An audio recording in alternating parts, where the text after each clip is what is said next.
meeting to order. Our roll call. I'm Councilmember Moshe Campoli. I'm here. Councilmember Lepari-Shu has not arrived yet. Councilmember Carson. Here. And Councilmember Forrester Rothberg. Here. All right. And did we have a chance to review the minutes? Any changes? I want to comment that they were very detailed. I Yes. appreciated that. I do. I also really appreciate the level of detail, and I feel like maybe you missed the last meeting when I brought that up. The level of detail is very helpful, so thank you. All right. Okay, so if we're all good with that, then the minutes are accepted. Do we have anybody that is here for public comment today? Okay. Moving right along, then. We have Chris Yamaguchi here to talk to us about Department of Public Works, and you have provided us with information as well. Yes, Thank so you. I went through the list of questions that Hey, Greg Chris, provided. for streaming purposes, let me see if I can reach this to John. Is this, what is this being? Recorded again. Alright, that's as far as it's gonna go, unless we don't have this record, do we? How big has been Behind the, You just take the comfy chair. Alright. If you could come up. Could do yeah, that I can too. Why not? Yep. That's okay with me.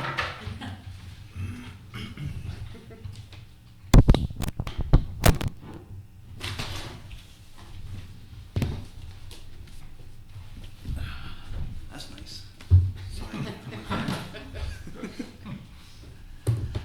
All right, so Greg provided these questions that the committee had for each of the department heads, and I went through and answered them as honestly and truthfully as I can.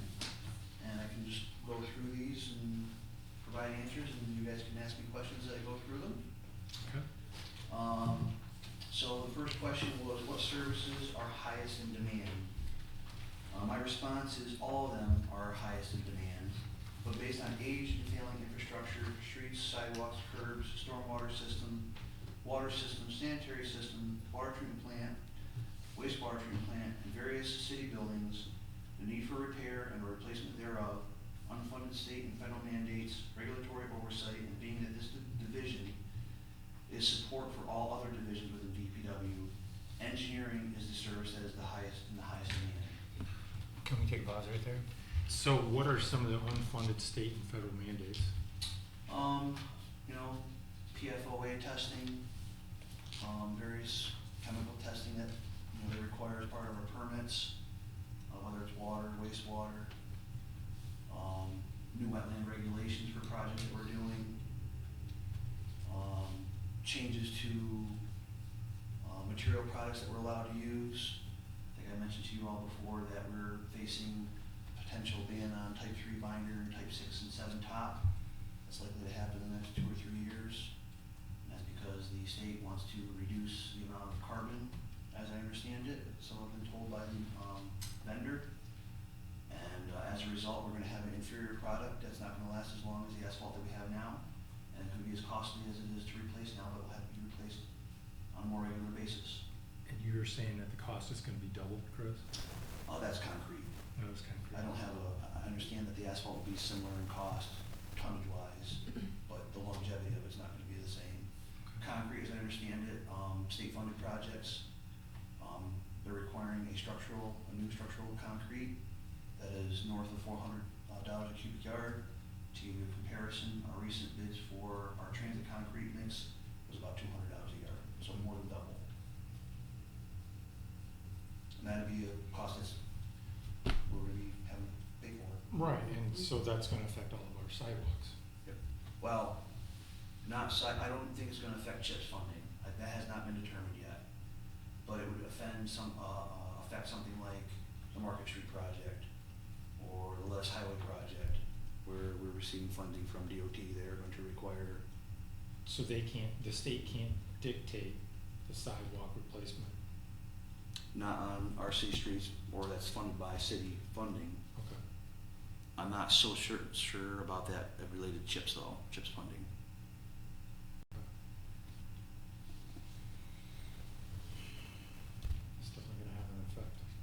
certainly. We only did half of what can get done. And that's just material. Yeah.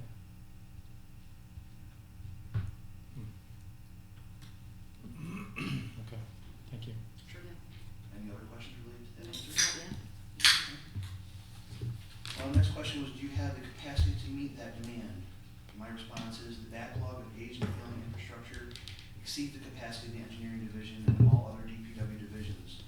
To supplement the capabilities of the engineering department, consultants are utilized when necessary. However, this comes at a cost of approximately 3 times the city staff hourly rates, including benefits. It's an honest answer, thank you. Yeah. Okay? And that's comparing all of our consultants that work with us. It's not just one consultant, that's all of them.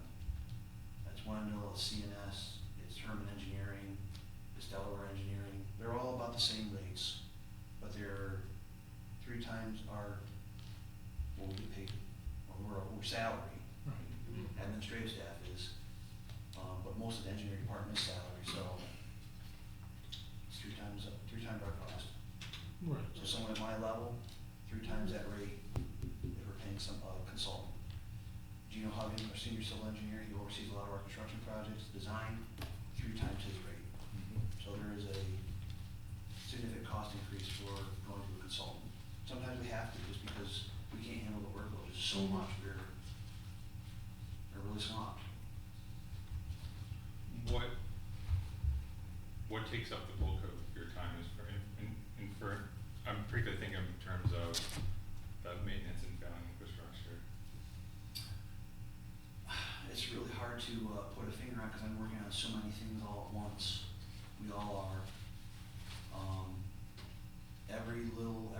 Every division is getting probably an equal amount of our time. So streets division, the water sewer division, the parks, well, now it's facility maintenance division, which is parks and buildings and grounds, and the treatment plants. They're probably getting, equally amount of time for each of those facilities. And they all have different issues.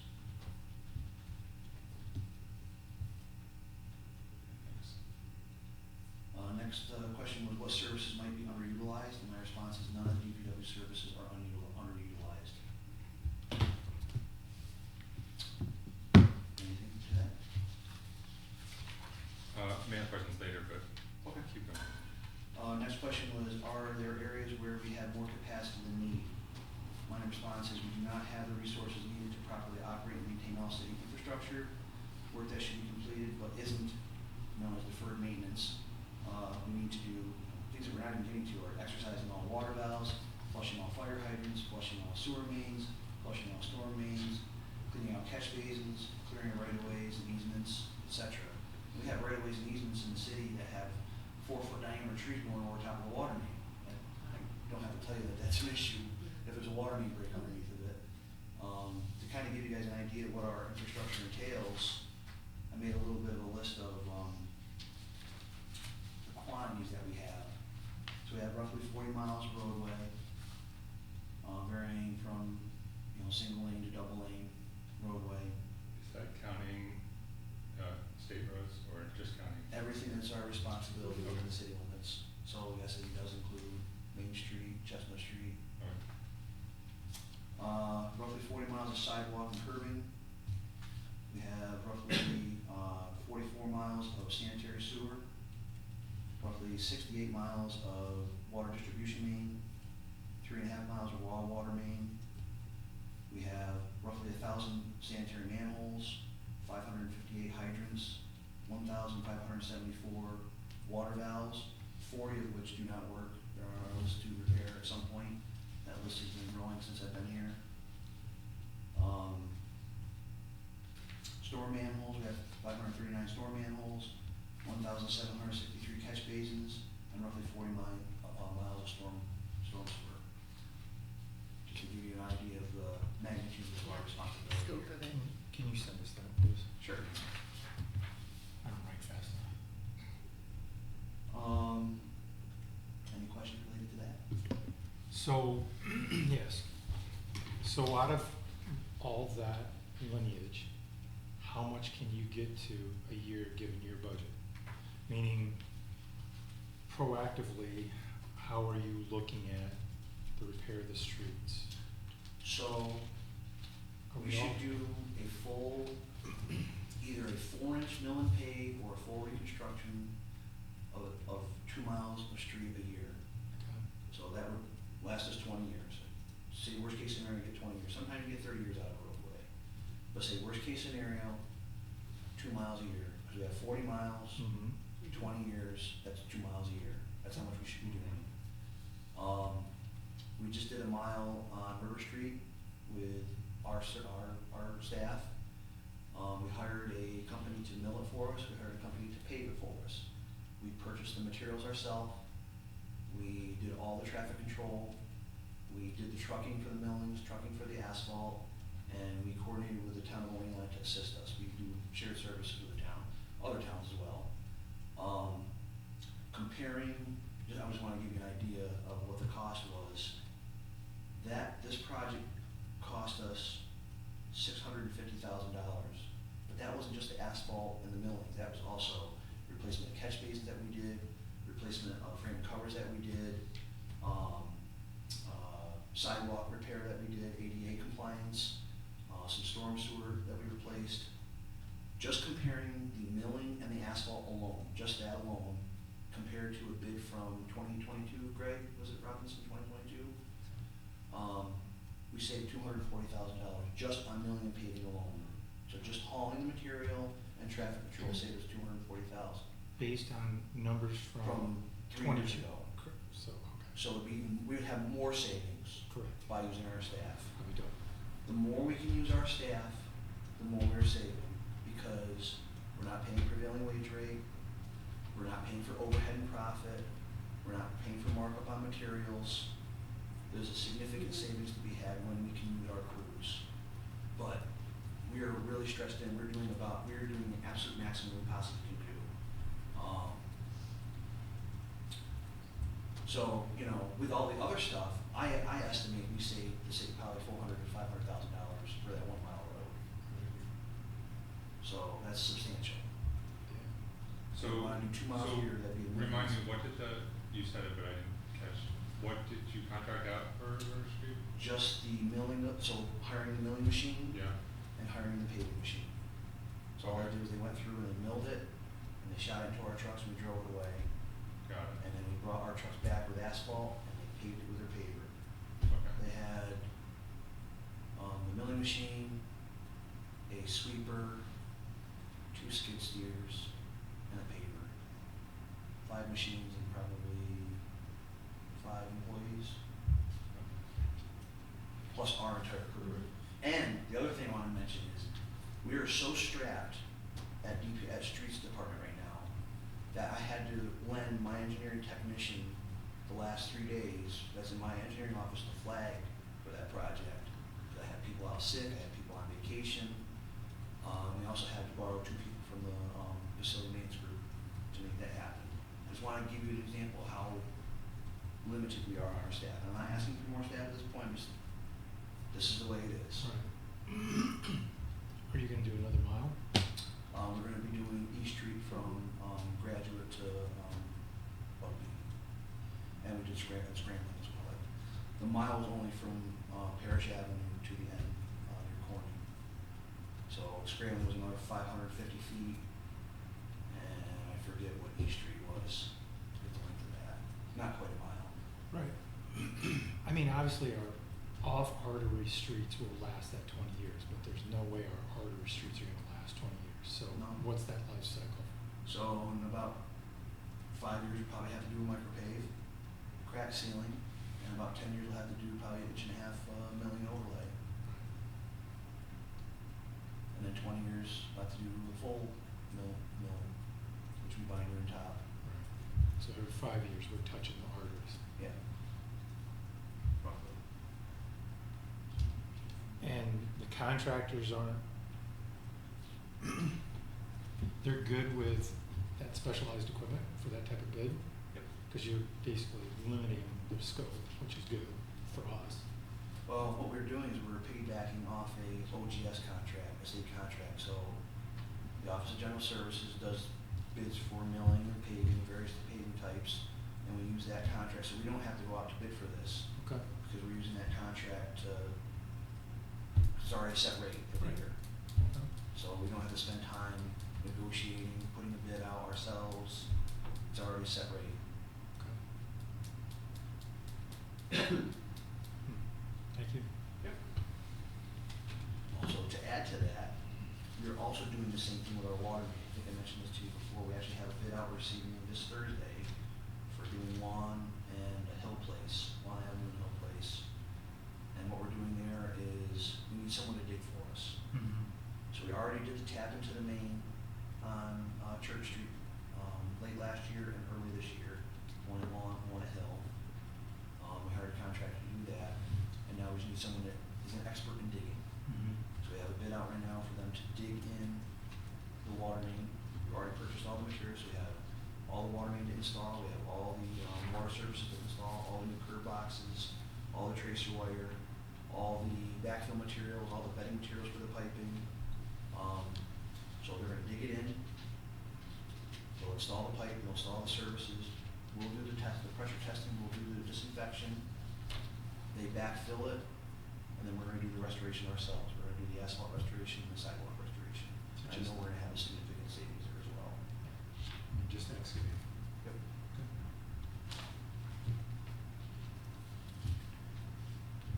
Any questions? Lots of questions, but not the most. I feel like, let's keep going through this and then. I mean, Well, I don't know. I do have one more example I wanna share as far as where we utilize the city staff to get more good bang for our buck, and that is with our sidewalks. Mm-hmm. We do some sidewalks with Job Corps, and we all know that there's an unknown state for Job Corps. But, when they have done it for us in the past, we just purchase the materials. We purchase the wood forms that they need, whatever metal, the welded wire mesh that they have to have, the concrete, we purchase all that material.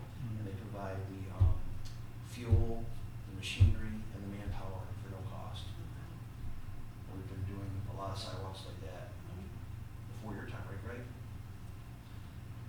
Another option we've done recently was we've hired, a contractor to do the setting of the form, the pouring of the concrete, and the removal of forms.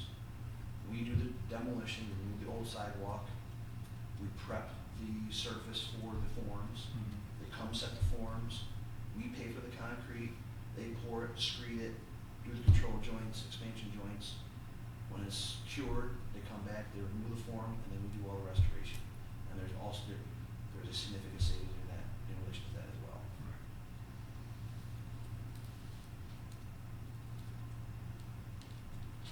Just a few examples. No, that's good. How many lineal feet of water main are you trying to get to every year? So as I mentioned before, we had 66 miles of water main, 68 miles of water main. And all of it, or near all of it, is near the end of its life. Water main cast iron has about 100 years life expectancy. Much of it is at that point. We are heading toward a time bomb, sort of say, because the older it gets, the more water main breaks we're gonna have. Mm-hmm. Water main's not cheap to replace. I mean, if we hire a consultant, we hire a contractor that does all of it, we're looking at $2 to $3 million a mile. So looking at the amount of miles that we have to replace, you can do the math, it's a lot of money. Mm-hmm. But, That's if you contracted it out. that's what we contracted out, but I don't have the staff to do miles. I mean, we're only talking Lawn and Hill Place, what, 500 feet, Greg, off the top of my head-ish? And that's about. That's a drop in the bucket, Yeah. really. Right. We are doing this eye hydrant thing where we're installing the pressure sensing hydrants to help us manage where we might have trouble areas. But, you know, I fear in 20 years we could be in trouble here with continual water main break. And this is just water main. Right. Our sanitary sewer in the same condition, Mhm. clay tile, the majority of our sanitary sewers are made of clay tile. Roots grow through it, it crushes ground movement, it crushes, and,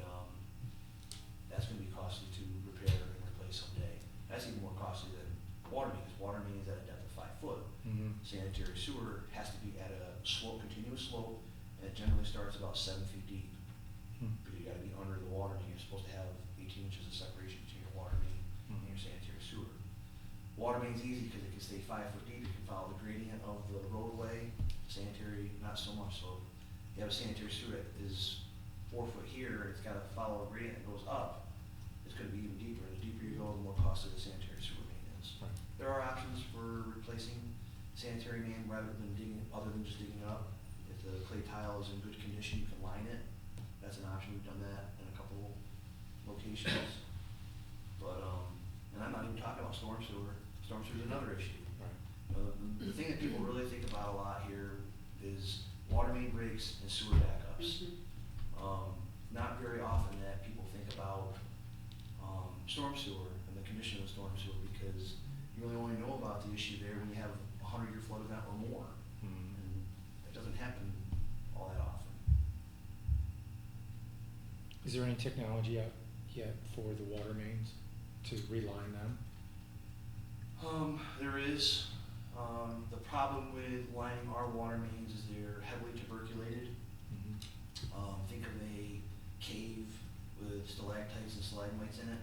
That's what our water mains look like. So, you know, say a 6-inch water main might actually only be a 4 or 3-inch water main because of the growth of the material inside of it. And it's the breakdown of the cast iron is what it is. So it's very difficult to, what they do is they call it pigging. You have to pig the line, if you can even get through all the debris. And then once you're done pigging, get it all cleaned out, then you would line it. But that's a difficult process.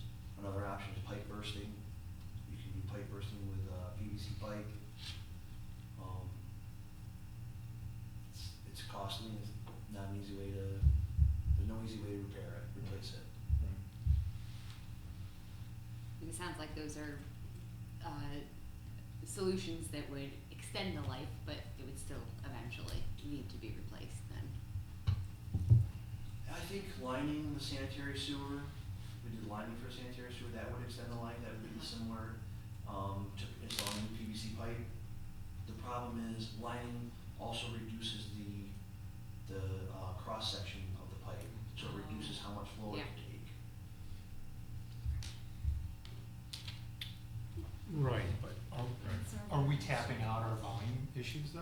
I don't think we're there yet, are we? No, Yeah, no. so it might be a consideration. Yeah, it could be. Okay, next question.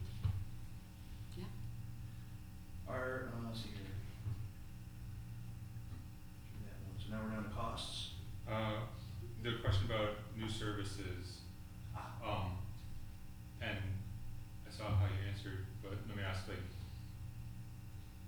you can't do more with the staff you have, but can you imagine things where hire new staff who would then pay for themselves by providing new services? Yeah, so I guess let me Sure. read this so everyone can hear it. The question is, are there new services the department could provide that would bring in revenue? My response was the department is already stretched extremely thin without providing new services. So, I mean, if the, if the funding was endless, I certainly could come up with things. But, I mean, I understood that the purpose of this meeting was to try to figure out where we could reduce costs, not add costs. I'm not sure. Well, in your particular department though, we have built out this infrastructure, we have the committal to maintaining that. And the problem, you and I have talked about this before, is as we keep adding infrastructure, which means adding more sidewalks, like we're about to do this year, that's more cost coming out of your department, more cost coming out of the taxpayers. It's not just about cutting costs, it's about understanding we need X amount of dollars every single year to cover the costs.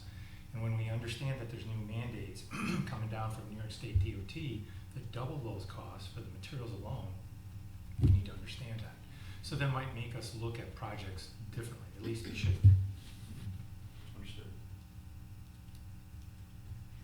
Yeah, so I guess my question then is, and maybe we can come back to this later, but just,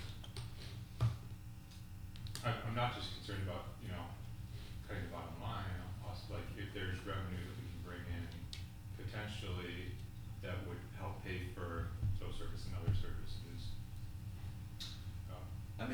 provide other responses to potential revenue down further in the answers I had. We'll get to it. I had things related to the brush and yard waste.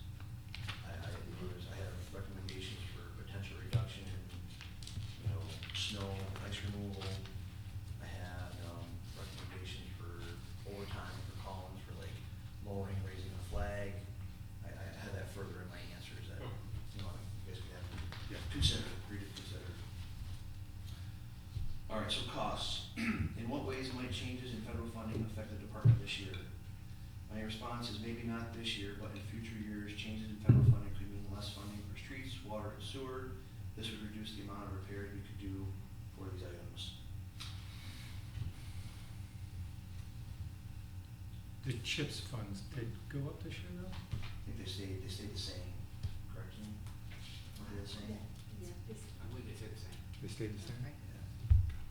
Thanks. Hmm. As costs of materials and staff continue to rise, what changes do you anticipate in your budget for 2026 in order to maintain the same level of services? My response is the same level of services cannot be maintained without an increase in budget. To keep the budget at the same level or less will require reducing or eliminating the level of services already provided. Right, but when we're looking at infrastructure, we have to maintain it. We can't Correct. even be proactive. Right. I mean, how many more years do we have to wait on water before we can really start being proactive with water? it's going to be because we're going at a slow, steady rate with the rate increases. And this year, there was a change in a long-term plan, so we'll need to, reexamine that. But if we can concentrate on getting more customers, for example, if we have housing developments or if we extend out to the Cooperstown Baseball World, Right. that will increase our revenues also. So we had a 7-year rate plan, and we had basically a 10 to 12-year infrastructure plan to be able to start having the fund balance to work with, so the water and sewer funds are stronger. Yeah, so 10 years is the number that was stuck in my head, so. Yeah, so we have 10 more years of trying to maintain, and it's not really helping when DOT does what they're doing.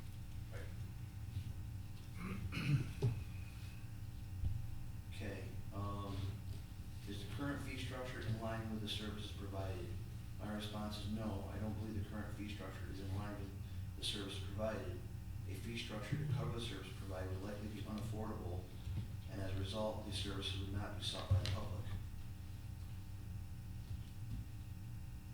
What services in particular are you thinking about? I'm thinking about lining those baseball fields, lining soccer fields, rental of pavilions, what it truly costs to maintain the pavilion, what it costs for us to mow the lawns, weed everything. I mean, we really threw a cost at what it took to maintain the facilities and really charge someone the true cost, Mhm. it would be unaffordable for them. Mhm. Yeah, we went through that Yeah. exercise with you last year, so. Yeah, I remember that was on the Legislative. legislative committee, and the actual costs, Correct. to charge individual users, would have been We're not much even- higher. Yeah, we're not even at 25% of the Yeah. total actual cost. Right. Well, and also recognizing that the folks who use the pavilion, specifically, since that's the example we're talking about, that those are the folks who reserve it for use, but there's lots of other use, I think, during the week, that's not reserved, just casual use. Another example, street closures. We're not getting the money we need. We're doing a street closure on a Sunday. Yeah. I want to emphasize, I feel that the sewer and water rates are good. I'm mostly talking about Yeah. not anything not related to water and sewer. Okay. Right. Are there services provided at no cost that should be considered for additional fees? Mhm. This is where I think myself in trouble. This is one that has been under conversation I right now. believe that brush and yard waste fees should be considered. There are locations within the city where no brush and yard waste is generated, yet they pay the same taxes as those who utilize the brush and yard waste on a constant basis. So I'm Yeah. thinking maybe it should be considered based on how much you use it. Just an idea, I'm not Yeah. saying, We're talking about the bags. yeah. Picking What's up that? bags, picking up Yeah. brush. Oh, yeah, Yep. because we had a pretty thorough discussion about this last year on, quality of life. And then we said, let's see how, things go, so. Right, I think, aren't we looking at the what was I it? think The that- county, there was something about the I county. think there's a down- tracking of, We're tracking, Right. well, we're Trying to, we're trying to okay. work out an agreement. One more little tidbit we need to work out with them is getting the, our container box onto their location for after hours and weekends. Mhm. So that we don't have to have anyone go to get the key from Central Garage, they go right to the Casella, they dump it off. When it fills, we weigh it, and then we go dump it on our brush and garbage pile. So that hasn't been happening a little bit, but once we start doing it, we'll have an idea how much has been generated based on our tracking moving forward.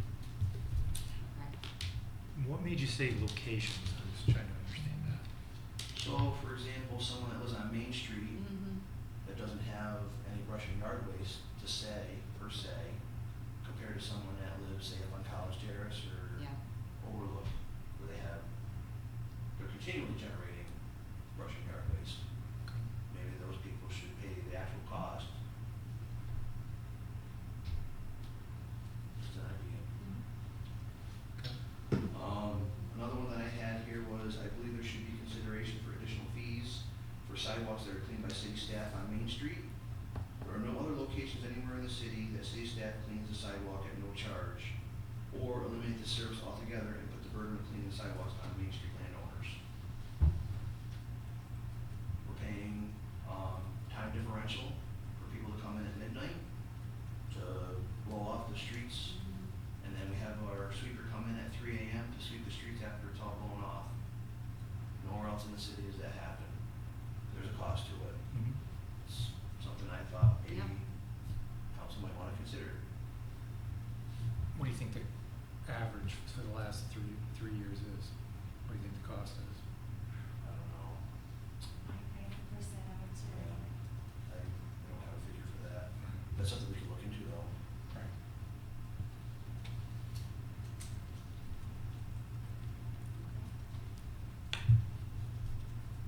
So what else is standing in our way for the brush and analytics? What's standing in our way is calculating how much material is generated every year. We need to complete our evaluation, which would end at the end of this year. Then we'll be able to calculate how much is generated, how much it costs to grind that on a yearly or bi-yearly basis. We just need that number so I can get a rough figure for that. Okay. And it's been a couple months, but like I said, it was on our agendas regularly with Cliff. Yeah, no, so, we've been talking about it for a yeah. couple of years now, Yeah. because we decided we didn't want to take that away, because there's a lot of people that won't be able to handle that. I will say that's one thing that when I talk with folks about, people have a lot of feelings about the brush and yard waste program, so. Okay. Another idea I had was possibly Mhm. consider charging residents for turning their water on and off. We receive requests all the time to turn water on and off, but there is no charge. There are contractors that might be working on the service in the house or whatever reason they may have. There is no charge for it. We do charge $50 for removal of the water meter and storage of the water meter. So I was thinking, if we're gonna turn the water, sometimes we might turn the water off one day and not come back for a week to turn it back on. I was thinking maybe $25 for each instance, considering the water meter's $50 Mhm. cost to remove it and store it. So people do that when they're doing construction or? Yeah, there might be, maybe someone's doing some work out in front of their house and they're worried about hitting the service, they might want the water turned off before they perform the work. They might be doing work inside the house, they might want the water turned off, maybe they don't have a valve inside the house that they can turn the whole system off. So, it's time for us to take a vehicle, fuel, manpower, go out there, locate the water service, and then shut the curb stop off. I believe we have a shut-off fee for residents that maybe go down to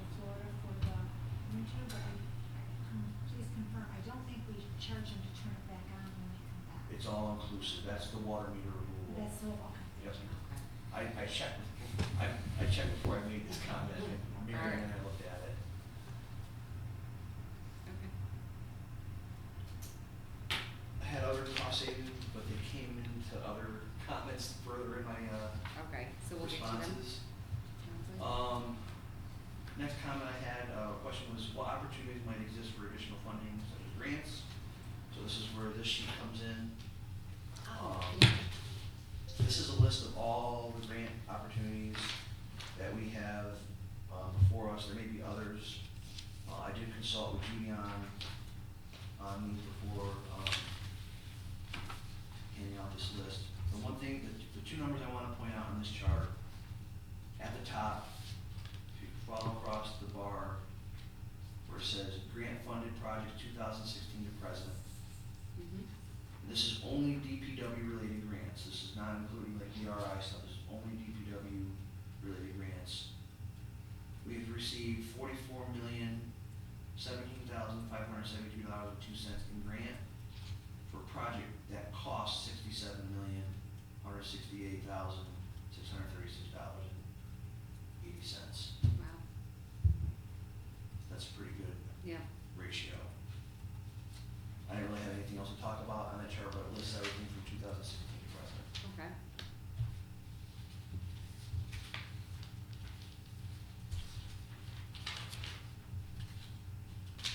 Next question was, which of these services are provided to the residents of the town of Oneonta, and how do the rates for these compare? We'll explain this differential. The only thing I can think of that the town is charged for services that DPW provides is the water and sewer. And my response is water and sewer services are provided to the town at a rate of 150% of the city water and sewer rate chart. This rate was pre-established and is standard between municipalities across New York State. You know what else I'm thinking, and I don't think this is a differential necessarily between the city and the town, but just the city and non-residents. We have some differentials, I think, with some of the rates, right, for rentals, like the pavilion rental, I think, or the street rental, no?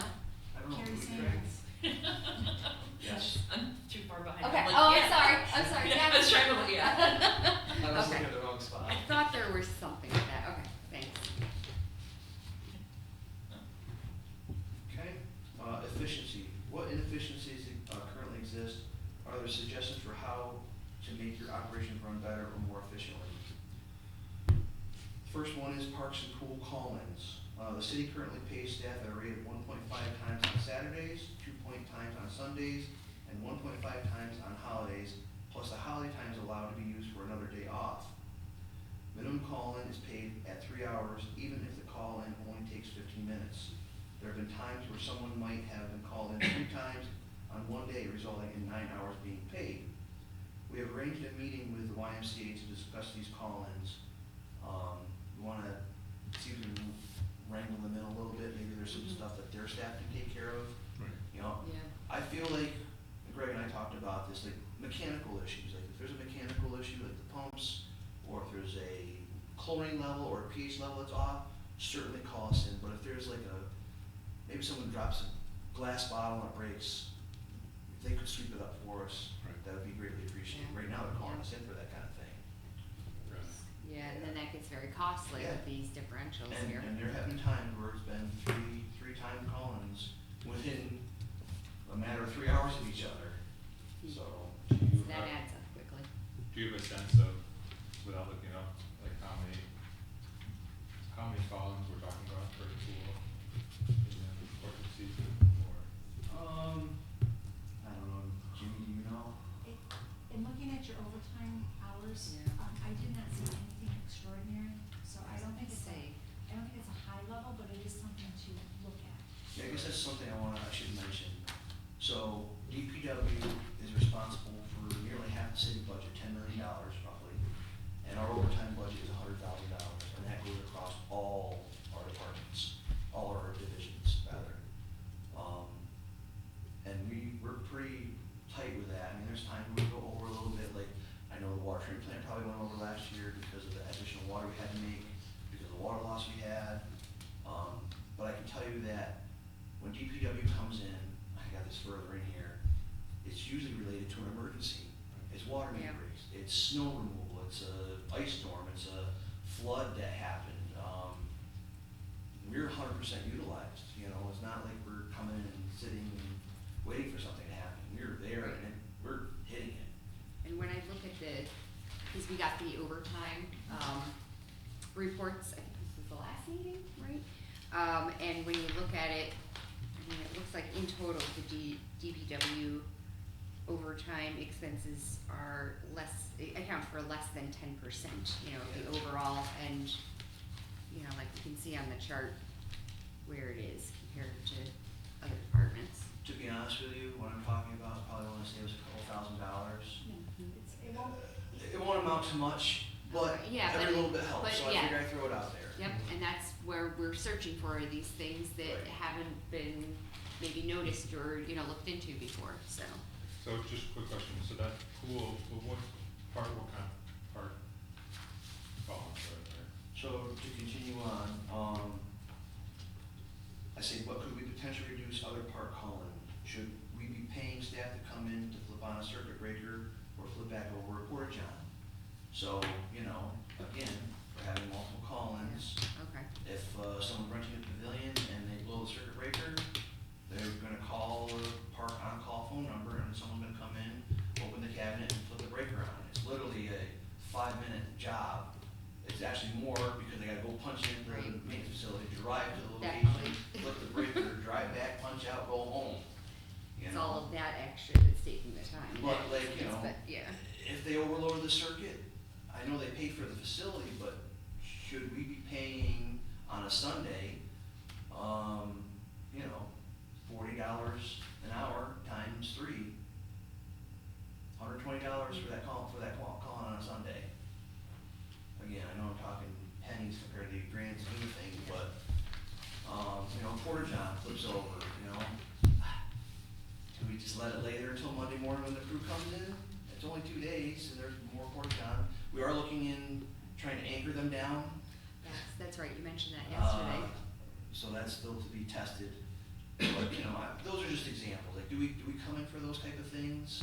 What do we really want, what do we want people to come in for a call-in?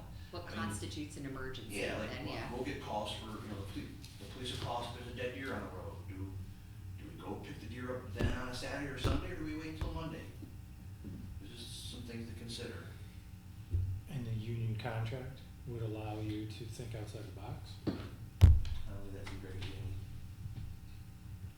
What are you referring to, outside the box specifically? In these examples, Not responding to something? not responding or utilizing other staff. I have to look at that on a case-by-case basis as to what it is specifically. Fits in their Right, it's job not like- description. Right, I'm just asking if you're leaning towards outsourcing, does the union contract allow that to happen? Depends on what it is, we have to look at that case by Correct. case, but I wouldn't want to speak generally about anything like that. I appreciate that. My next one's a union question.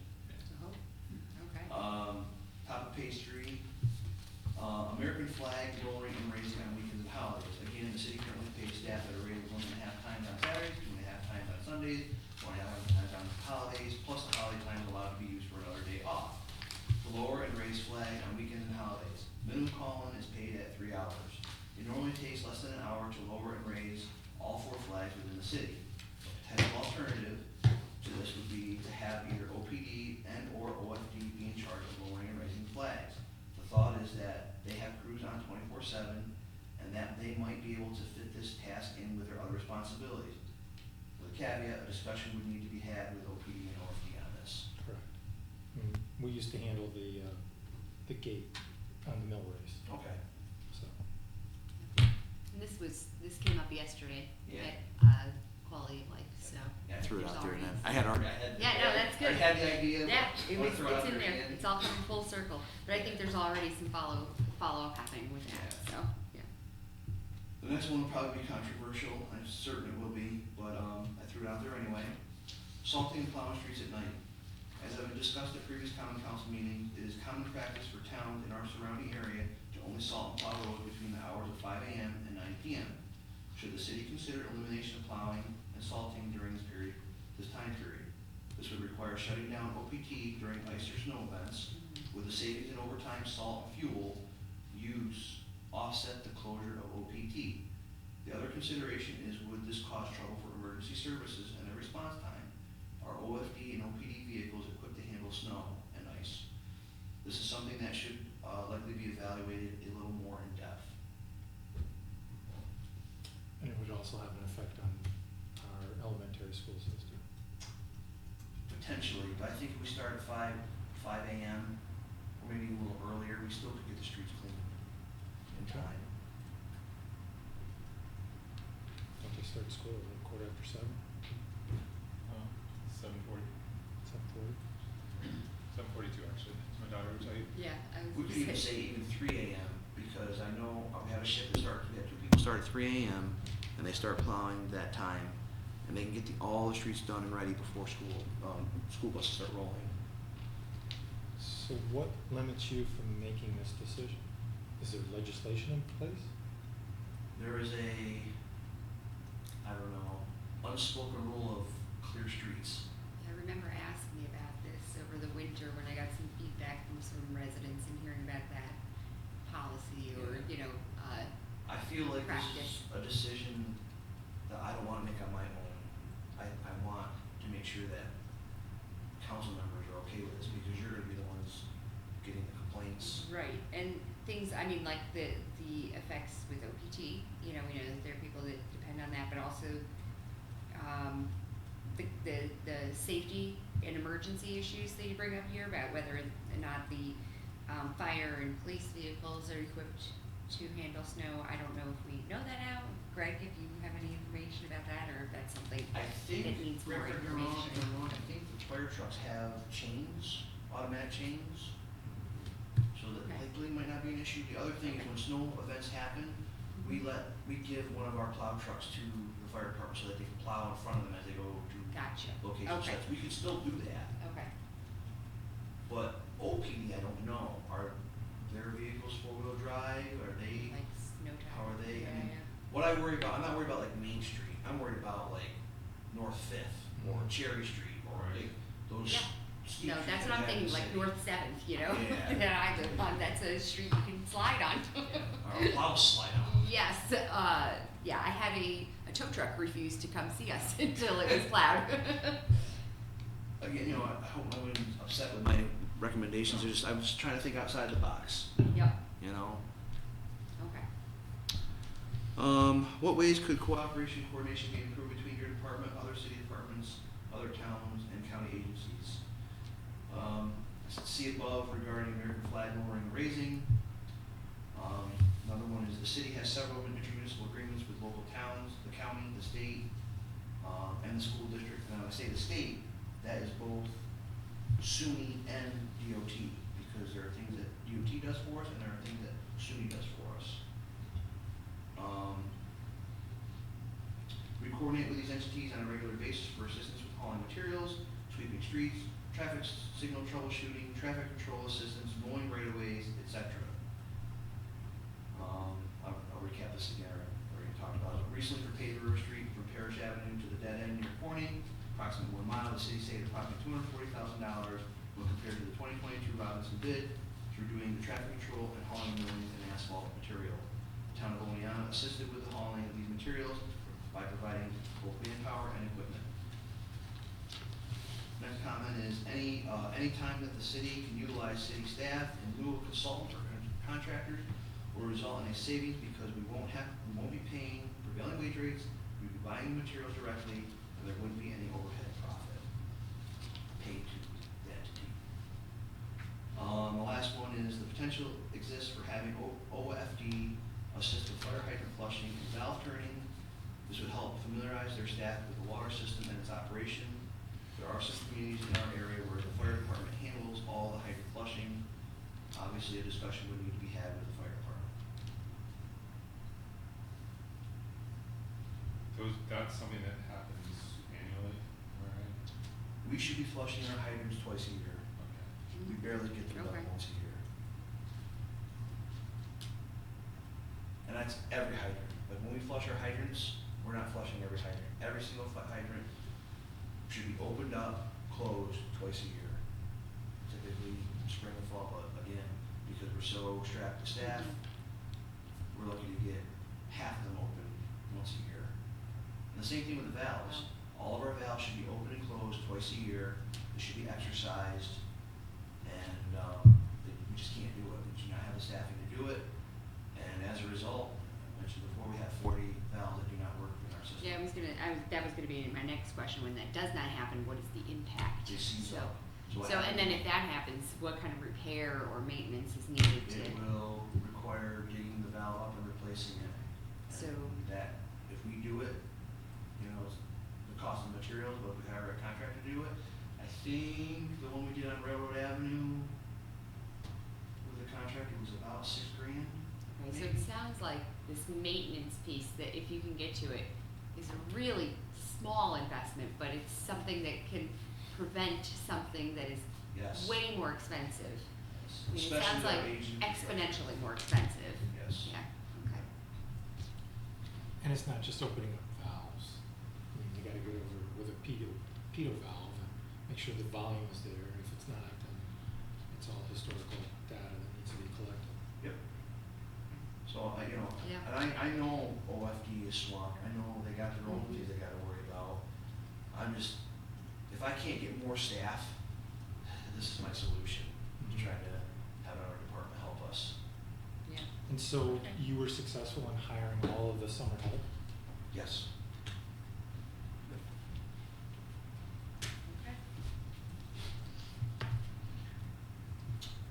Next question is, are there tasks done by staff that could be completed by community volunteers? My response is watering of trees and various plantings.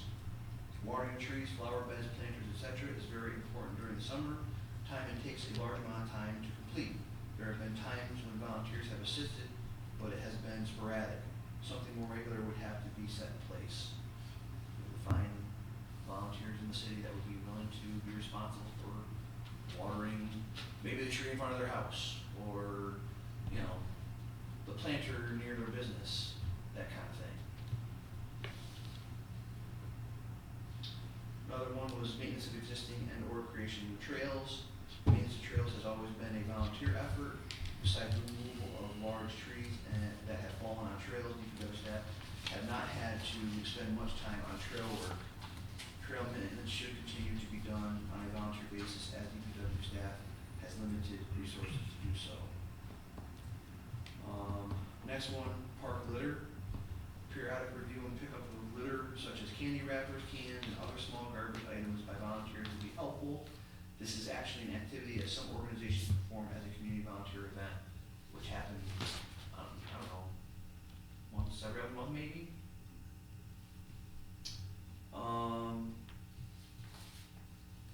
Who generally wrangles all them in? You? Yeah, we do. Gene, the facility maintenance supervisor. Another one was painting of various items. Volunteers could paint various items throughout the city. We have had volunteer organizations assist with painting in the past. We just provide the materials, the paintbrushes and the paint. Sidewalks and curb Wait, replacement. just when you say what kind of things? Were you talking about, I'm not striking you, what are you talking No, I'm talking like, Well, we were gonna paint the Memorial Walk, but Memorial Walkway, pink got very expensive. dugouts, sheds. I mean, whatever someone's comfortable doing, as long as they're gonna be clean and hold a straight edge. We've done fire hydrants in the past. Fire hydrants is another one. Grates on City Hall, we pay somebody every year to paint these black grates that line the basement of City Hall. Grates on the benches. Sidewalk and curbing replacement installations. Job Corps has assisted the city over the past years to replace sidewalks and curbing. The city would only have to pay for the materials. The fate of Job Corps is uncertain at this time, and this asset may be lost to the city in the near future. Next question, what impacts might this have on services? Our response is elimination of each of these tasks will allow DPW staff to concentrate on other tasks that go unfinished or not started at all. If overtime impacts your department, do you have suggestions to reduce overtime? My response is the majority of overtime performed by DPW is a result of an emergency, such emergencies include ice storms, flooding, down trees, water main breaks, sanitary sewer backups, etc. Other overtime is the result of the following: preparing fields for baseball, softball, or soccer games, street closures for parades or other organized events, various park issues related to rentals for pavilions, zone circuit breakers, damage to bathroom facilities, etc. Making of water at the water treatment plant due to abnormally high demand or broken water mains. Overtime by DPW is always warranted and staff is typically fully utilized unless the task takes less than the minimum call-in of 3 hours.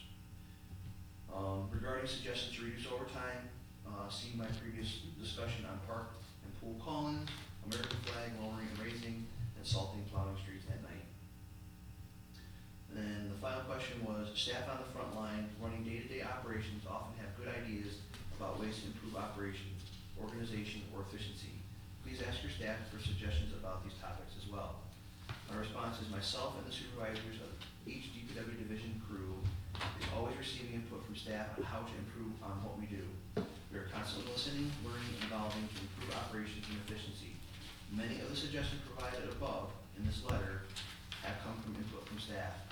And one thing I wanted to mention, and Greg reminded me I should mention it, is the 10-hour call-in, or the 10-hour 410s that we're doing. That was something that staff wanted. And I feel it has made us more efficient, we're getting more projects done. We have more time at the end of the day to get something done that might take a little longer. And it's been very beneficial. And that was something that was suggested by staff.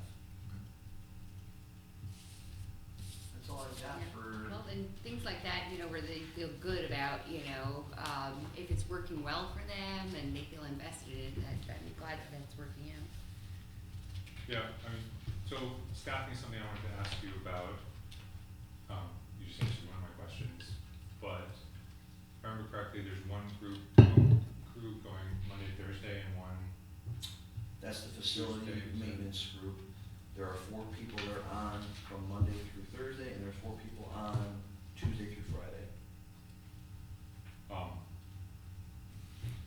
just thinking about the overtime, and I don't know about whether it's enough cost to make it sense, but have you thought about a Wednesday to Saturday schedule? I don't believe I have staff that would stay with the city if we did that to them.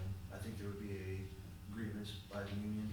And also the union contract is, it's the standard work week is Monday through Friday. I feel like we investigated that last year too, during the budget process, not that you would know. I mean, or the other thought is, if you created some positions that were weekend positions,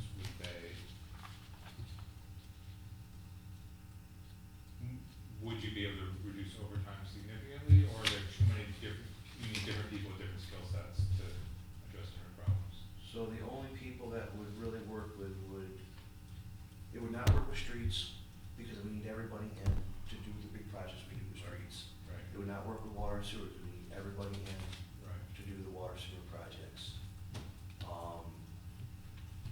Wastewater treatment plant, they already rotate weekends to keep those plants running. That's done by staff.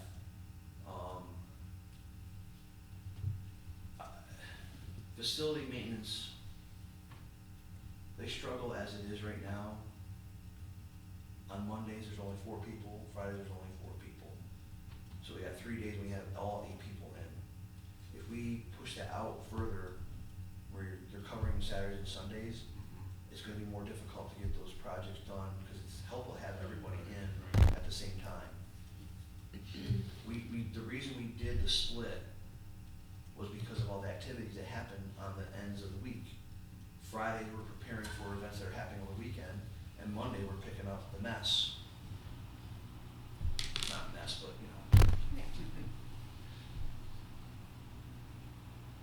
Okay. So apparatus. We've made significant investments in apparatus for your department through the last 5-6 years that I've been on council. How is that paying off? when we specifically talk about like the vac truck. Well, Is yeah, there- that didn't really work out well, that one, right? Well, the vac truck is like, We're overusing it though, right? Didn't we have 2 and? we only have had one vac truck. The vac truck is a lifesaver. It has cut down our overtime for water main breaks. we can send one person out to do an excavation. We gotta like locate something in the ground, one person can do it. It's cut down, you know, it reduces the amount of conflict with unknown utilities, because it happens often where a gas main might be marked incorrectly, or a Verizon line, and when we excavate with the vac truck, we're not jeopardizing hitting those lines, we will find them with the vac truck, because we're not digging. You're talking about the jet truck? Yeah, Oh, okay, all right, yeah. sorry. The big, it's got like, looks like a Yeah, mechanical elephant. Right. This is the- right, but it has a hydrojet on it though also, doesn't it? Yeah, Or is that another you piece? dig with the Right. gun, Right. the water gun. And the then vac the sucks it vac up. that backs up the slurry. Okay, right. Yeah. That has been a very useful. Sorry, tool. I was thinking the street sweeper, that's what I was thinking about. The street sweeper's new, 3 years old, is it, 2 years or 3 years? It's relatively young compared to our older one. Right. That's the one that you said is like the most expensive to maintain though, right, or something? The vac truck is. Oh, the back truck, okay, The vac yeah, truck is, yes. yeah, The sweeper has been okay, good. yeah, let's keep that one good. And the new hot box is working out. Hot box is working out great. We use that on a regular basis. All of the equipment we have is used on a regular basis. The vac truck is used constantly, the sweeper is used constantly. Hasn't been used in the last 2 weeks because our entire staff is devoted to the paving project, so we haven't done any sweeping in the last 2 weeks. Right, But that was, we had to do it because we don't have the staff. right. The bucket truck? The bucket truck is used on a daily basis. We're using it to work on lights, tree trimmings, sign installations, you name it. That was being used all the time. I got it. Signals. Yeah, I got a picture of somebody putting up one of the banners over Main Street Yep. with that. That is used on a daily basis. There are very few, those are, I would say, specialized equipment. We also have 2 mini excavators. They're used on a constant basis. In the last 2 months, the mini excavator with the streets crew, we had 2 of them down. We took the water sewer crew, mini excavator, and they were doing catch basins and framing covers for like the last 2 months. Right. There isn't a machine that isn't running on a constant basis. The big larger machine, was that 290 link belt or 190 link belt, Greg? The large excavator, is that 190? 160. 160 link belt. That one may not be used all the time, but it's our heavy lifter. So we use that for grinding brush. We use it for moving brush, any large materials we gotta move. We use it for making our coal patch in the winter. We use it for screening our millings. It's used for those big jobs Right. where the small ones doesn't apply. I think we bought a felling trailer here recently. We did. What was Yep. that? Felling trailer. Oh, It's okay. to move the excavator. Okay, got it. And so that's working out. That's working out great. And so has morale in the department gone up? I would say morale is good. I think morale was boosted with the salary increases that were done. I have not heard too many complaints, as of late. We haven't had any grievances that I know of. Since I've been here, I have not had one grievance since I've been here, for any supervisor, myself, or any other administrative staff related to DPW. I would say in general, it's pretty good. I mean, there's always,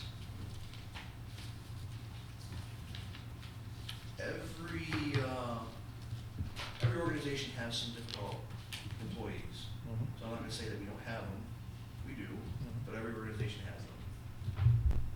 My observation of you since you've been here is that I think on page 3, no, page 4,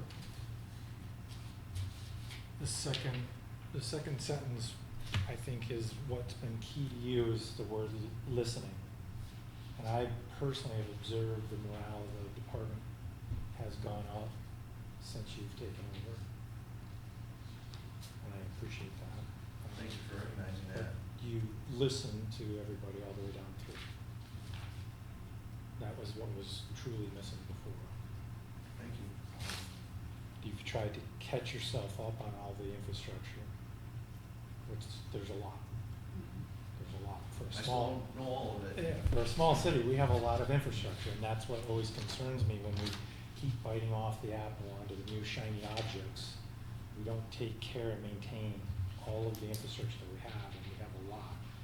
And it's nice to hear Elaine talk about getting hit up by constituents over certain aspects of that, because that's what I hear all the time. It's literally the first thing they see every day is when they get out.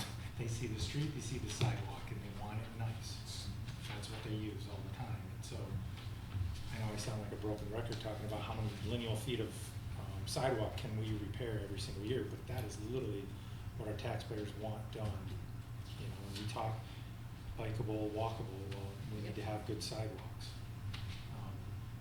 I'm not gonna ride my bicycle down Chestnut Street. There's way too many distracted drivers on Chestnut Street, and we've had recordings of 85-mile-an-hour speeds on that street. So I'll ride on the sidewalks, so I'm appreciative of the nice sidewalks. As part of my budget for 2026, I would like to include, we did the street scan, we scanned all the streets, there is an option to do sidewalks. I would like to consider, I haven't got pricing on it yet, but I may add that as a request, because I think it's gonna be a good tool, Right. management tool. Okay.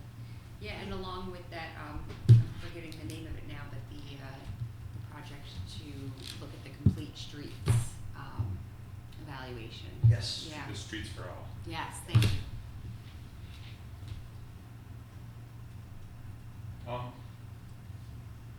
So here's a question that I've been asking different departments, and I'd be curious to hear from you. I don't actually know the numbers of staff you have for these different divisions, but talking about the savings by doing it ourselves instead of contracting out, are there some of those departments particularly that you think where we're most often using contractors, like streets perhaps, where if we had, is there, I know it's not, you can't just hire 2 more staff and then suddenly we can do all the paving and milling, because there's the equipment and so on as well, but are there places where you see a benefit, where if you had a few more staff, you could dramatically cut the amount of contract use Dramatically, or, significantly, or? I mean, what it would allow me to do, if I had additional staff, say, for the streets department, I could have somebody on the street sweeper all the time. That person could be street sweeping while we're doing the pavement. I've had 2 weeks here now, we haven't done any street sweeping. And I don't know if you noticed, well, out in front of Muller Plaza on Main Street, there was debris all over the street because we cleaned the, Muller Plaza prior to the celebration this past weekend, but I had nobody to sweep the road up. So I could devote somebody to sweeping the road. I could have someone vacuuming out catch basins. Like, we really should go out and vacuum all our catch basins. All our catch basins have roughly 1 to 2 foot sumps in them. What that is it's an area between the outlet of the pipe outlet and the bottom of the structure, and that gathers sediment and sticks and rocks, and some of them have been full for decades, and now all that sediment and sand and rocks are going down to our storm sewer and probably clogging it, and we won't know about it till a 100-year storm event. So I would really like to, if I did get more staff, we would devote time to cleaning out more catch basins. Yeah. Sweeping streets, catch basins, clearing easements, right-of-ways. I mean, if you walk from, because you hike the trail from the high school to the watershed, our raw water main is sitting under significant growth, and that should be cleared. We should have full access to that the entire length. The parks, you go from the water treatment plant, heading to Union Street, there are 4-foot diameter trees growing right over top of our water main. There's a valve at the base of one of the trees. Like, the tree roots are growing around the valve. I don't even know if you turn the valve. Yeah. Just to give you So, a few ideas.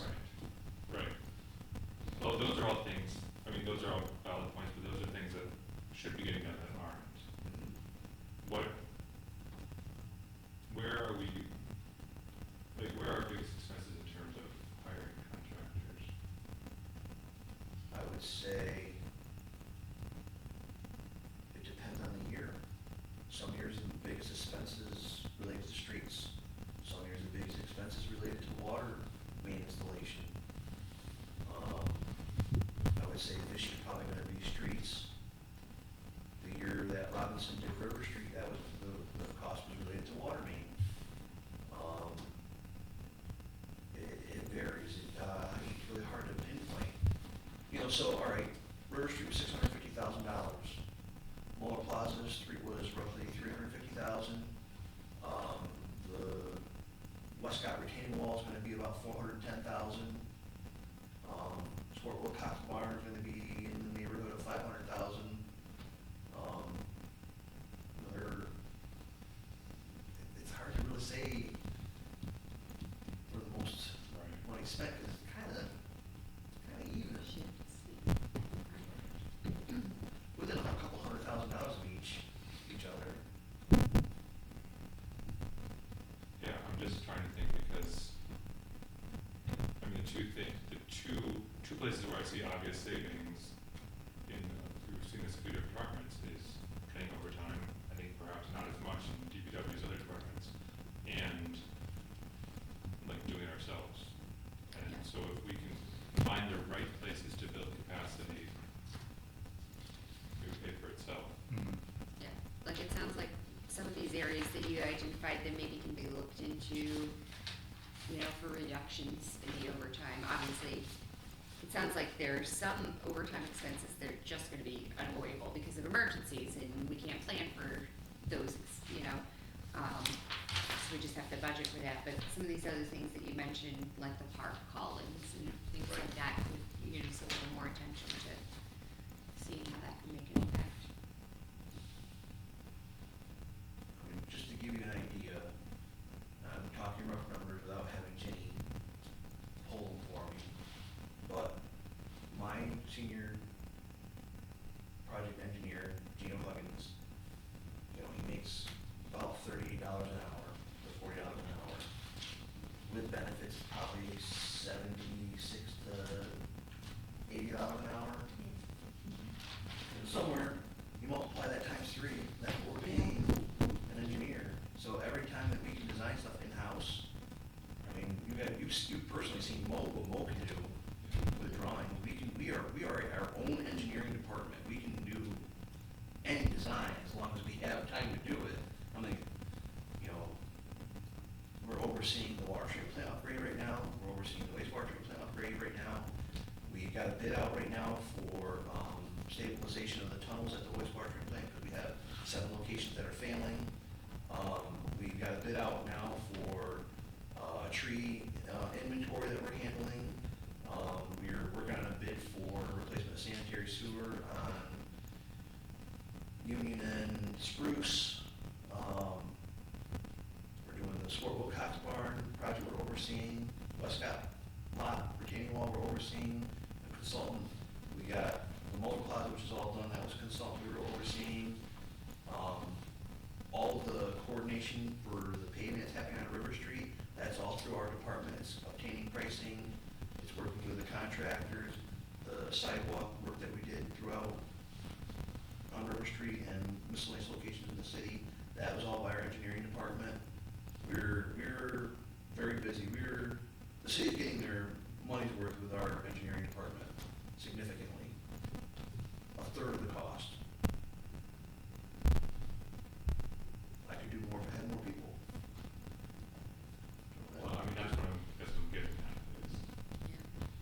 if you, here's a different way to ask, if you had budget for a couple more staff across DPW, like, who would you wanna hire, who's most desperate?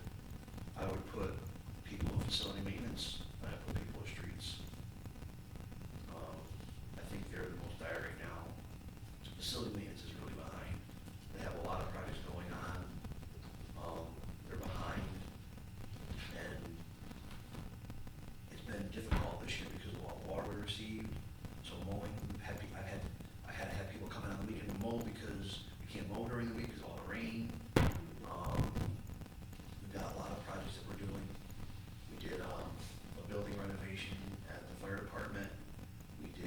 the shed you saw at Miller Plaza, we did all the plantings, the landscape plantings you saw at Miller Plaza, we did all of that. I think we spent $3,000 or $4,000 on just the plant materials alone. We had a landscape company come and do that, probably would cost us $20,000. Is that one spot that you said volunteers were taking care of and watering the plants? Kaler's been all over Kaler's for us. Yeah, Yeah. it's nice. Yep. I don't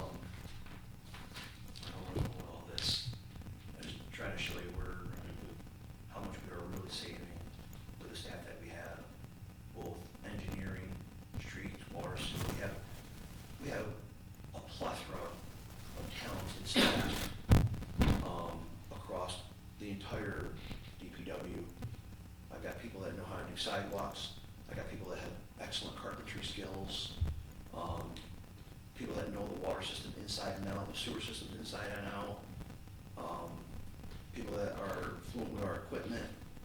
I have people that are great truck drivers, they know how to plow, they know the areas in the city where they have to plow a certain way, where the snow has to be thrown to one side and another street's gotta be thrown to the other side. I mean, we have some really great people working for us. Some of them have been doing it for a long time, and we're lucky to have them. So more people, I think I would throw them towards streets and facility maintenance. I don't know, Greg, how you feel about that? Yeah, I would say, it's always been kind of a balance, there's always a balance. You might be in a seesaw like this, or like this, but you're balanced some way, right? And we've gone, at one point in the past, before Chris was here, we were probably trying to do too much replacement of water mains and streets and reconstructions and letting some of the maintenance stuff slide, so we tried to tip it back. And it kind of depends on the talent you have, like Chris was just saying, I don't think the city probably has ever had, the balance across the DPW as far as skill and ability, and also we're pretty full right now, we don't have a ton of vacancies. So we're really capable, but we're still limited just to the volume we're able to handle. So I think by them trying to do some water main replacement, some working with sidewalks and streets with contractors, but not trying to do everything. We're trying to pick away at some of these projects that we know we need to do, we just can't get to because of lack of funding, while not letting maintenance suffer too much. But when Chris talks about we need more people in facilities maintenance, we have a facilities maintenance supervisor. We never had anybody like that who's able to lead his crew and do these construction projects, renovation projects that we would never have attempted 10 years ago. Just didn't have the staff for it, didn't have the skill set. So we have that now. We try to take advantage of it while still doing all the maintenance and everything, and it's very stressful, and it stretches everyone as thin as they can stretch. So I think like you're looking at, can we do some more work that would cut down our contractor costs? I think it's really about, can we have enough staff to cover the baseline maintenance costs while still doing what we're doing now, before we can talk about adding more, water main replacement or more work like that, because otherwise, if you look at maintenance code, valve exercising, the catch basin cleaning, that stuff will come back quite.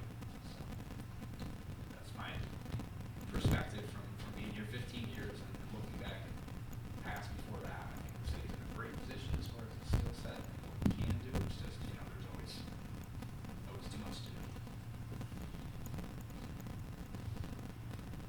Makes sense. As far as carpentry skills, our guys built that shed in like a day, less than a day, because they had other stuff they had to do, but I don't know, the shed's fantastic. Mhm. They did all landscaping, it's fantastic, it's really good work that they did. They take pride in it too,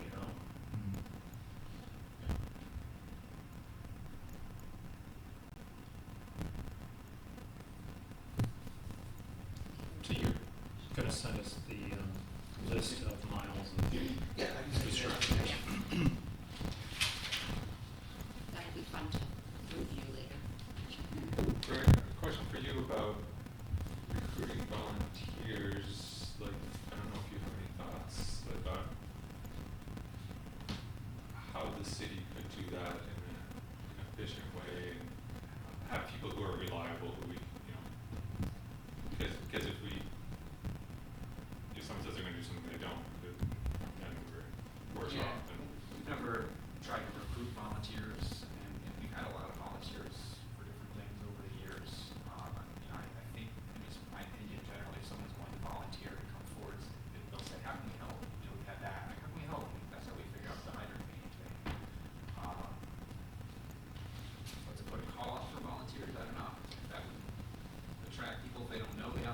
there, we've got a lot of people ask about it. I don't know if we would get more that are reliable if we're asking that.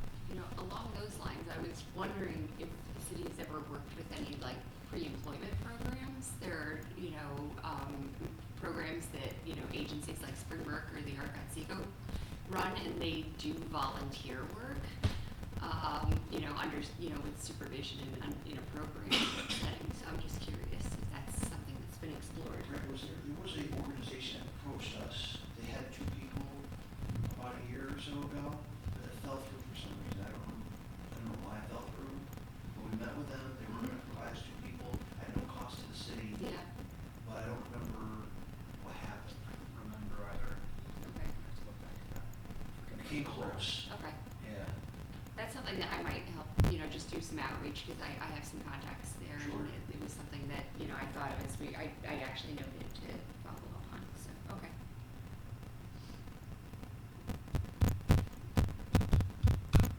I don't know, I don't think it would hurt to have that out on the city website of the needs for volunteers. I came to you before Memorial Day because a local realtor group had a bunch of the realtor agents that wanted to volunteer. I don't really know how that worked out. It worked out fantastic. Yeah. But I would have never thought of realtors wanting to volunteer. I always think of the Boy Scouts because they help us as veterans. They have to have certain service groups. I think of the fraternities and sororities because they have to have a certain amount of volunteerism. But, you know, to make that handle, that's why I asked you the question, who's gonna wrangle them in? It'll be Sometimes it's like herding cats. Yes. So. It is. Yeah, so, I mean, it's good to go down that path of volunteers, then you're, as Mike was saying, you're dependent on it. Well, Yeah. who's gonna call them every year? You know, I'll bring this up at the Community Wellness Committee too, because volunteerism has come up as a topic there. And, you know, that's something that we have kind of tossed around as something that the community is interested in. So I can bring that back as feedback to them as well. I mean, this is also just something that Katie and I were talking about in terms of Parks Department, because she was thinking, you know, like if the Parks had a staff person who could, I mean, we can come with sort of 3 different jobs, and maybe it's hard to find someone who do all the same things, but like horticultural, you know, sort of a overseeing like parks planning, but also be a volunteer liaison. So that's, And it might be something that a board or a commission or a committee that we already have volunteers on, they might wanna take this over. And if we knew what the list of needs were, then maybe they could put the volunteers to those needs. I don't know. I mean, some of these things seem like the kind of things that would be easier to get volunteers to do regularly, I don't know, but you know, like, One and done. or, yeah, I mean, painting fire hydrants, I can see, you know, like, middle school, high school students would think that was great, or, you know, I'm sure there are some people in our community who would love to be, like, the on-call flag raising, part of the flag raising team, Absolutely. you know, I would agree with that. so. But you just gotta be able to have somebody that's in charge of Yes. all these different Right. needs, That and point. volunteers, and Right. calling again, making sure that they're gonna show up. Yeah. Yeah. It's that coordination piece of it, It's the right? You know, coordination. it's the, Yep. how do people know what's available? How do they sign up? How does it follow through? Yeah. Alright. Any other questions or thoughts? Oh, yeah. Chris, can I ask you a question? Sure. Snow removal, when we have a lot of snow and the snowbanks are 3 feet tall or whatever, do you think it's worth considering not removing the snowbanks, or do you think that would be a safety hazard? Because I do know how much it costs to remove those snowbanks and those heavy snowfalls. And I just was wondering what your thoughts were. So I haven't experienced since I've been here a very large, like real big event. So we haven't had to hire a contractor to help us. You're talking about hiring a contractor to remove Yes, snow. yeah. I have not experienced that since I've been here. There have been a couple times where we had people come in at night and clear Main Street for like small stuff. We handled it ourselves. But I've not dealt with like, we got say 36 inches of snow, we're gonna have to hire someone to help us. I'm not experienced that yet. It's been a couple of years since we had like a 4-foot snow event, but it does happen every once in a while. So, yeah, there was like one that happened where it was like 2 days of digging, It's just everybody that digging it's a out. lot of Yeah. money to remove that snow. Okay, that's good to know, because that is also then one of those things that, would happen very periodically. You know, it's hard, so, which makes it hard to plan for, and it sounds like it's quite significant compared to the typical expenses. Chris, going forward, I think it'd be really helpful, just looking back through this packet, do you think you'd be able to put together, the thing about services that we provide at no cost, or that we provide at less than it actually, full cost? Like what it actually, to let us know what it actually costs, say, to do a street closure or, you know, Actually, repair a softball field. I did provide that last year. Legislative. Okay. You could probably just share that. Is that, I'll have to find it. yeah, we have a look and see if there's any updating and then reshare it with council. Sure.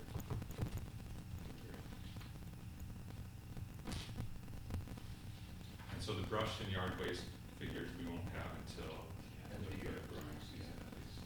I right? think the plan is for that to go back to quality of life, right, for discussion, probably? Yes. I think that's where we left it, that we were gonna wait for that data, and then that committee was gonna continue the discussion. Okay.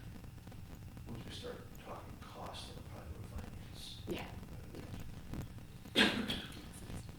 What do you think it costs for a average snowfall of 6 inches to plow the streets? Well, our salt budget's about $100,000 to $120,000. I had this all written down, I got it written down in my office, how many times we go through a storm. I think we pay about $80 a ton per salt. And I wanna say we use about 15,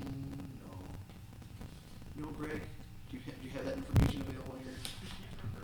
20 ton, is it 20 ton a storm? Is that late? Higher than So, that? don't stretch too hard. Where I'm going with this is kind of, Ginny just asked the question about hiring contractors for snowbanks, that extra fluff that's piled over there, especially when it's, you know, the slushy, the heavy stuff. But in other communities, one of which one of my sons lives in, they actually only do the arteries on the initial turn. It isn't until days later when the staff can get to it, they're not hiring contractors. So I've experienced it being out there where they don't actually plow the side streets. For days. Could be. People complain a lot about it. I mean, I'm not in politics out there, so I don't know how much they complain about it, but it's just the way it is. Right. I don't know what their geography is like, but I can tell you there are places in the city that if they don't get plowed, people don't get out. Yeah. Yeah, it would depend on how narrow the streets are. I mean, Kearney Street where I live, that's a tight street. When people don't move their vehicles, it does become a bit of an issue. But, One thing we have to be mindful of then is the OPT routes, mm, for the buses to get through. School buses. Another issue is if you let the snow sit too long and it melts, you will get a layer of ice on the road, Mhm. and that's really difficult to remove. right. But we do a lot of times where we're dropping that salt down when it's 2-3 inches. We're dropping the salt down to cover that basis. Yep. Right. Yep.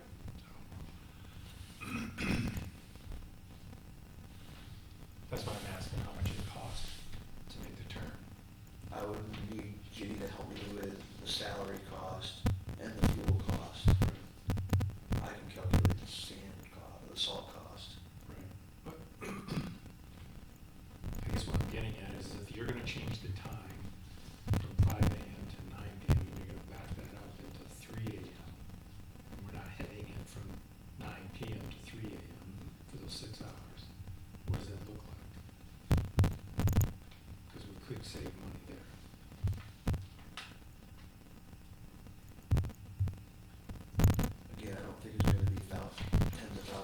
the savings.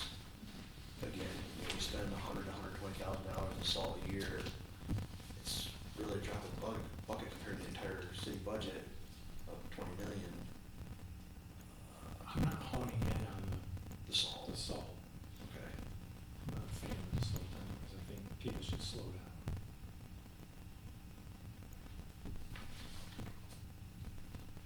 I'd rather see you drop a blade than salt. Yeah. Okay. That's me.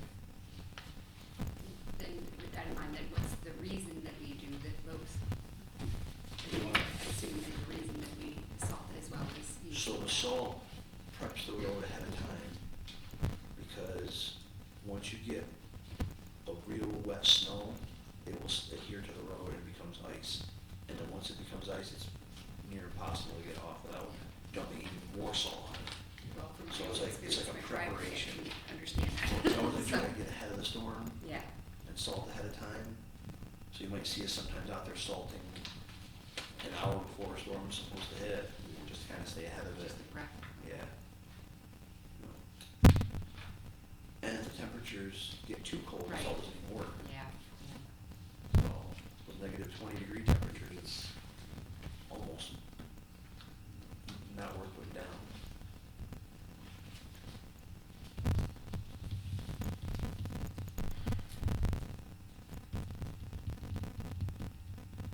One thing we talked about with different departments is, equipment replacement. We didn't hear anything about that from you, but I know we bought more apparatus recently, but like, the fire department, for example, has, 20-25-year-old fire engines. It sounds to me, from what you've said, tell me if this is accurate, that like the city infrastructure is what is way overdue for replacement, but the equipment is in pretty good situation. So I was coming to this meeting not planning to make any requests, but I may have mentioned how some of our equipment is in good shape. Again, the vac truck is saving us time, but if you follow the typical replacement of a city vehicle, that vehicle is not gonna be replaced for another 15 years, right? But right now, it still has value to it. I don't know, Greg and Jenny are gonna stare me down, but I'd like to replace that every 5 years because it's used on a constant basis by both the streets and the water department. It is like the backbone for DPW on getting excavations done in a safe manner and a quick manner. And we're hitting a point now where we're spending money on replacing parts of this device, this piece of equipment, and it's it's gonna get worse as it ages. I would like to see return of value, selling it, or trading it in, because we're being offered like $250,000 right now as it stands, Mhm. 5 years, 6 years old, Mhm. and a new one costs about $600,000. 600? 600. And what's it cost to lease? Because if we're gonna do this every 5 years, then. Yeah, I've never looked into that. I don't know. I don't even know if leasing's an option for a vac truck. Do you, Brad? I mean, you can rent one, I'm not sure about leasing. In the past, when we looked at that with a street sweeper, it was far more expensive. And when we looked at the enterprise leasing option, which isn't for large equipment, it's smaller trucks, but that was, far more expensive than doing what Chris is suggesting. We've looked at this a little bit, we'll be bringing this back to the finance committee, relatively soon to propose a pilot, where we try to replace some vehicles a little bit sooner and see if the resale, see if we can figure out how to maximize the value of the resale while also, at some point, I'm not sure you're gonna save, you'll save money, you'll save downtime and maintenance costs, but if you replace every 5 years versus every 15 years, you're gonna pay more because the cost of the vehicle, it's not gonna even out and break even, but it's gonna provide a better service. So I think we wanna look at what is the right balance. Yeah, it would be good to know, I don't know how to calculate the break-even point. You predict what you're gonna get resale value 5 years from now. Right, it depends on what's breaking on that, right? So if it's a specialized piece of equipment, like the fire department stuff, it's gotta go to Syracuse to get fixed, well then, Exactly. we have a lot of downtime. Our money's down and goes to Syracuse. It does. Oh, okay. Yep. And when we're without that machine, we have half a dig with an excavator, Okay. which takes more time, you're slower, you have to dig around utilities, there's more manpower. So, if there was one machine that I would like to see replaced on a frequent basis, that would be the vac truck. Okay. The excavators, you know, What do we spend for that? the vac truck, I don't know, Greg, 400, 450? 420, 450. It was bought before I started. I would like another tractor, mower, with a salt dropper, drop salter. We have quite a bit of, sidewalk to take care of, pedestrian crossings, we got more to take care of now at 47 Market. We're gonna have more of the roundabout to take care of. And we're gonna have the less highway to take care of when there's a sidewalk there, so I would like to see another tractor to do that with. So right now we have two, we replaced one this year, the other one's supposed to be replaced in the 2026 budget, but I'd also like to buy a third one. Maybe not 2026, maybe we can do that for 2027. That will be something I'm maybe requesting moving forward.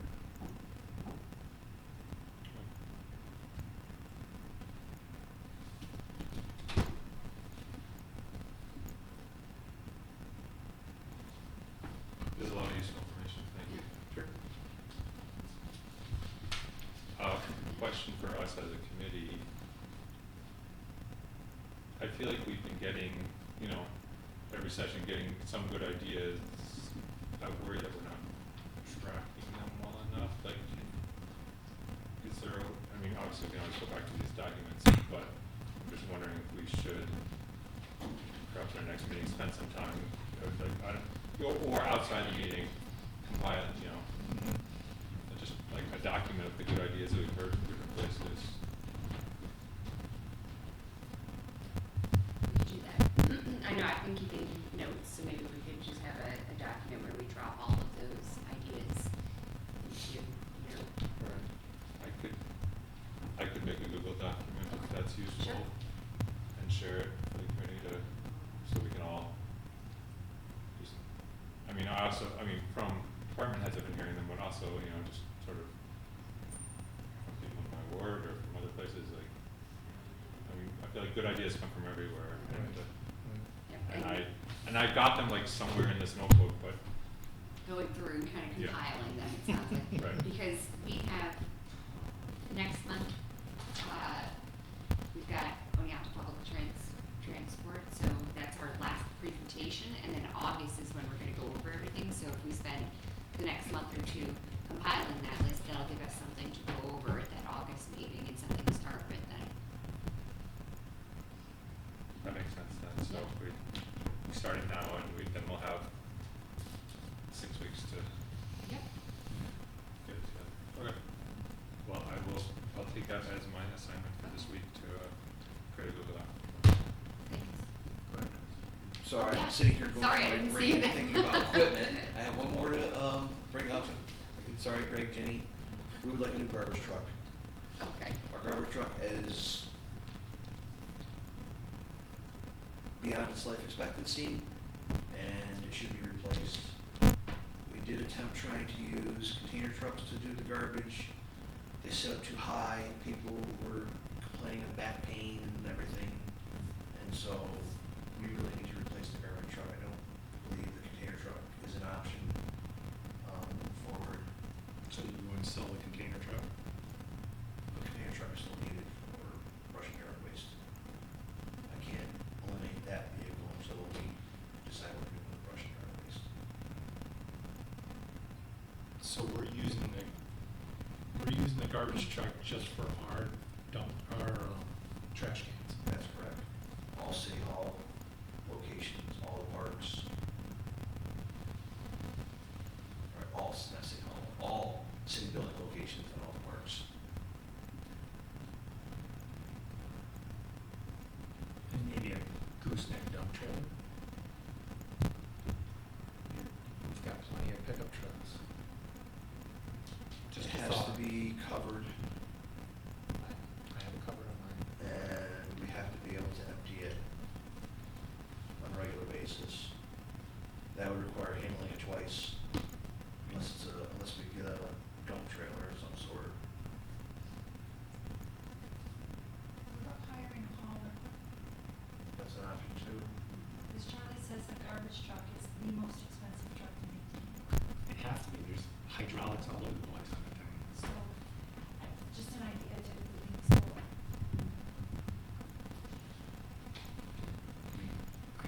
I would see a dump trailer would be used in other aspects. But it's just a thought. Run it through your people and see. I'd rather buy a dump trailer than a dump truck or a garbage truck. I mean, those things gotta be 4 or 5 on the top. 100,000 is what we're looking at. Used? Brand new, smaller, we have now. At least that's the number I recall. I haven't looked at it in a while. I can't remember. Sounds like a bargain compared to parking structure. You know, or lots of other things.